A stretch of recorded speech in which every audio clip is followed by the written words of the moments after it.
वास्तविकता यह है कि सूर्य घर बिजली योजना एक लॉलीपॉप है जो वास्तविकता को छुपाती है। यह आम भारतीयों के लिए व्यवहारिक नहीं है।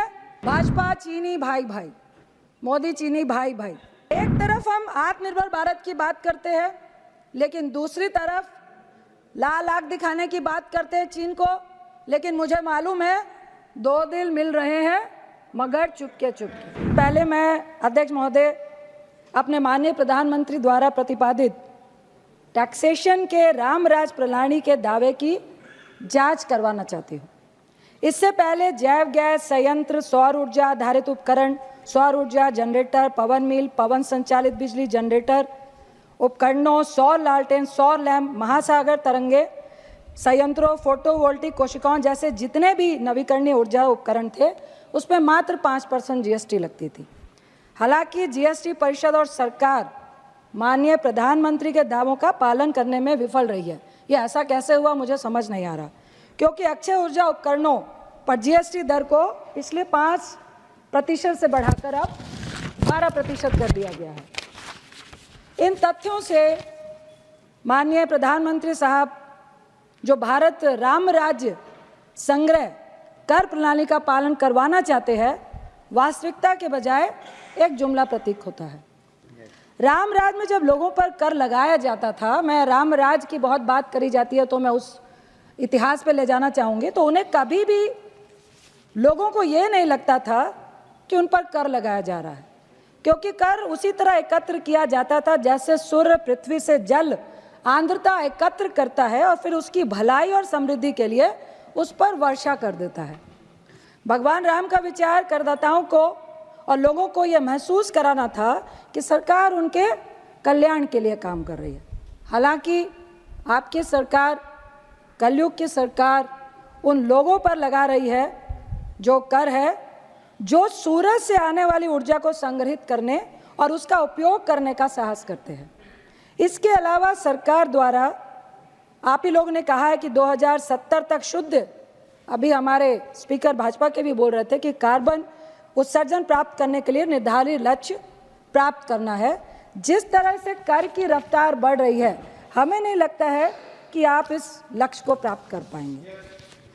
भारत सरकार ने बिजली की खपत के लिए सौर ऊर्जा का उपयोग करने के उद्देश्य से गुरुग्राम में 2015 में ही अंतर्राष्ट्रीय सौर जो गठबंधन की स्थापना की।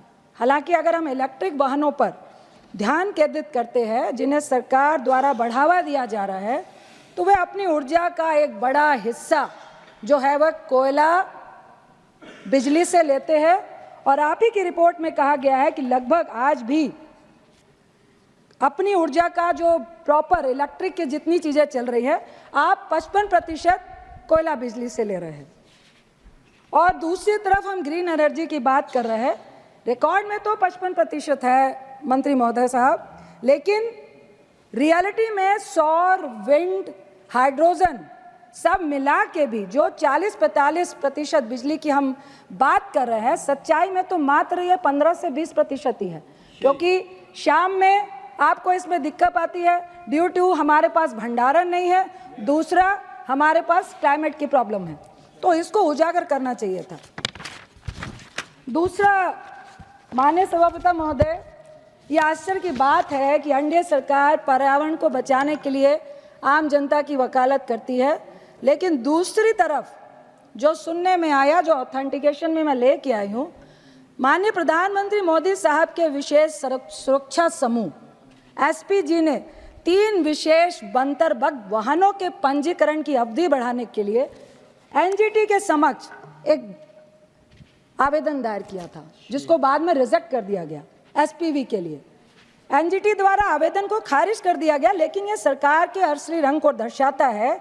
और मैं आपसे और अपने आप से तब से एक सवाल पूछ रही हूँ कि अगर माननीय प्रधानमंत्री इलेक्ट्रिक वाहन में सुरक्षित महसूस नहीं कर रहे हैं, तो क्या हम ऐसे वाहनों को, नागरिकों को सुरक्षित महसूस कराने की उम्मीद कर सकते हैं? तो ये दोहरीकरण किस लिए हो रहा है, ये दोहरापन किस लिए है? अब हम आते हैं बरकर विश्वविद्यालय में भारत ऊर्जा और जलवायु केंद्र के शोध के अनुसार भारत को 2027 तक शाम की बिजली कटौती का सामना करना पड़ सकता है।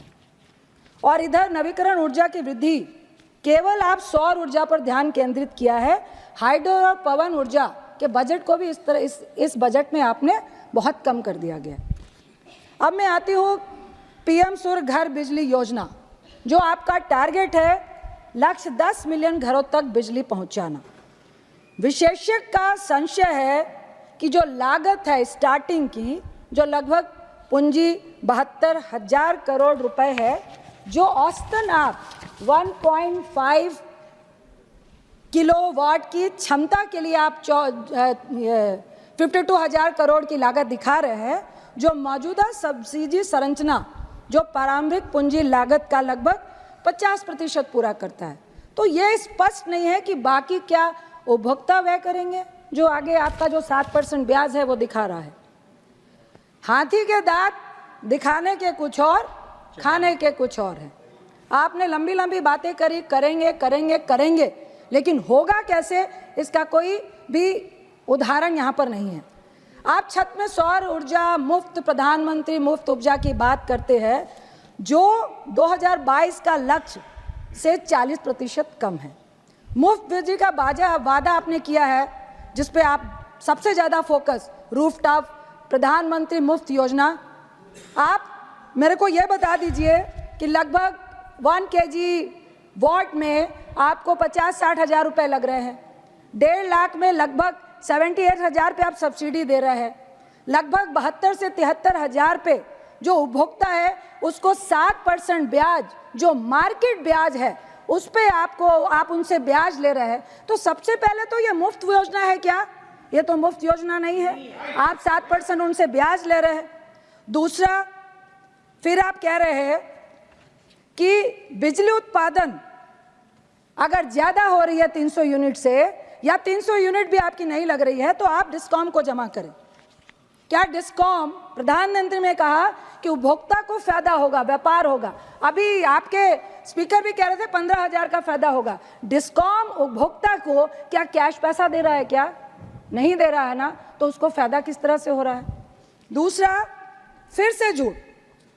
डिस्कॉम, ऊपर से डिस्कॉम का मीटरिंग का जो पैसा है वो लोगों को अलग से देना है। तो फिर यह जुमला नहीं तो क्या है? मेरे कुछ सवाल हैं। सोलर सूर्यग्रह में बहुत सारी खामियां हैं, उसके लिए पहला सवाल है, सोलर पैनल महंगे हैं एक गरीब आदमी के लिए। मान लिया तब भी वो 1.5 लाख का पैनल लगवा भी लेता है, ये बहुत बारीक चीज़ें हैं। तो छत पर उसकी क्षति होने, चोरी होने पे क्या सरकार उसका बीमा देगी? क्योंकि अभी ये खर्च गरीब आदमी को भुगतना पड़ रहा है। उदाहरण के लिए कई चोरी की घटनाएं आई हैं। कल ही मेरी दोस्त के चाचा ने 2 लाख का सोलर पैनल छत पे लगाया था, वो बैटरी वाला था। 65,000 की बैटरी चोरी हो जाती है, क्या सरकार उसकी बैटरी वापस देगी क्या? दूसरा पॉइंट है, हमारे पास विभिन्न मानकों के सौर गुणवत्ता प्रणाली ऊर्जा है। कौन तय करेगा कि कौन अच्छा है और कौन खराब है? उसकी क्वालिटी कौन तय करेगा कि किनका बेहतर है? मानक कैसे आप सेट कर रहे हैं? आज की तारीख में हम पूरी तरह से सच्चाई में चीन को लाल आंख दिखाने की बात करते हैं। आप तो चीन पर ही निर्भर हैं। क्या ऐसी कोई रिपोर्ट है जिसमें इंस्टॉल करने की तकनीक जो भारत में है उसका उल्लेख है क्या? नहीं है।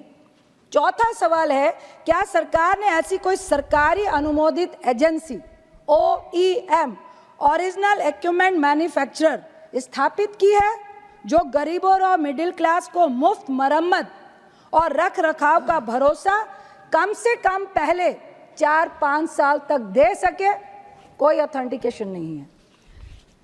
एक मैं सलाह देना चाहती हूँ कि क्या आप कह रहे हैं कि अगर ज़्यादा बिजली किसान ने ली तो उसको आप डिस्कॉम में दे, क्यों नहीं पंचायती राज को, पंचायत की ज़मीन पे पंचायती राज के लोग सोलर पैनल लगाएं और जो ज़्यादा बिजली होती है डिस्कॉम और सरकार उनसे खरीदे। उपभोक्ता क्यों सरकार को देने जाए? उससे पंचायत को फायदा होगा, उनको कैश मिलेगा। वास्तविकता यह है कि सूर्य घर बिजली योजना एक लॉलीपॉप है जो वास्तविकता को छुपाती है। ये आम भारतीयों के लिए व्यवहारिक नहीं है, क्योंकि 7% ब्याज के साथ साथ मीटरिंग डिस्कॉम शुल्क भी जारी आप रख रहे हैं। मेरी मांग है कि कम से कम मुफ्त के नाम पर जो ब्याज दर 7% मार्केट दर के नाम पर है, उसे जीरो करना चाहिए आपको। अब हम बात करते हैं भाजपा चीनी भाई भाई, मोदी चीनी भाई भाई। एक तरफ हम आत्मनिर्भर भारत की बात करते हैं, लेकिन दूसरी तरफ लाल आंख दिखाने की बात करते हैं चीन को। लेकिन मुझे मालूम है 2 दिल मिल रहे हैं मगर चुपके चुपके। एक तरफ आत्मनिर्भर की बात, दूसरी तरफ सूर्य पीएम योजना का बुनियादी और सौर मॉड्यूल और बैटरी के लिए क्या आप टोटली चीनी आयात पर निर्भर नहीं है? क्या आप हाँ ना कहेंगे? जबकि सौर और मॉड्यूल और बैटरियों के निर्माण को मजबूत करने के लिए घरेलू निर्माताओं को समर्थन देने की आवश्यकता थी, जो अभी तक मिली नहीं है। यह है भाजपा का आत्मनिर्भर भारत, जिसमें भरपूर मुनाफा किसको हो रहा है? चीन को हो रहा है। और दूसरी तरफ आप दिखाने की बात कर रहे हैं, तो क्यों नहीं हम कहें कि मोदी चीनी भाई भाई। For exclusive and insightful videos, subscribe to our new channel ABP Live Premium.